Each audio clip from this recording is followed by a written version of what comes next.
Thomas Kwoyelo, a mid-level commander in the notorious Lord's Resistance Army rebel group, was sentenced to 40 years in prison in Uganda on Friday for war crimes including murder, rape, enslavement, torture, and kidnap.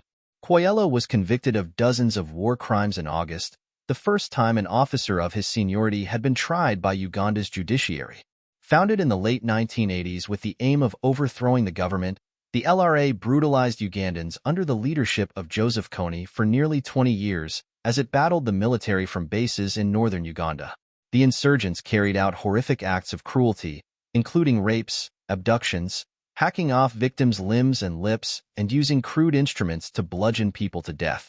The convict played a prominent role in the planning, strategy, and actual execution of the offenses of extreme gravity, Justice Duncan Gasagwa, one of the 4 judges, said. The victims have been left with lasting physical and mental pain and suffering.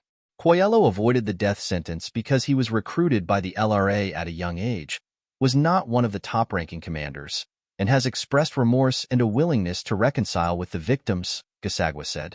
Kwoyelo had denied the charges during the trial. His lawyer, Kwoyelo, told the court he would appeal against both the verdict and the sentence. In around 2005, under military pressure, the LRA fled to the lawless jungles of South Sudan, Democratic Republic of Congo, and Central African Republic, where it also unleashed waves of violence against civilians. Splintered elements of the group, including Kony, are believed to still live in those areas, although attacks are now infrequent. The Ugandan military captured Kwoyelo in 2009 in northeastern Congo, and his case crept through the Ugandan court system until he was convicted in August. He was found guilty on 44 charges.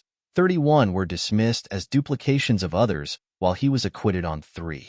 An arrest warrant was issued by the International Criminal Courts, ICC, against Kony in 2005, making him the court's longest-standing fugitive.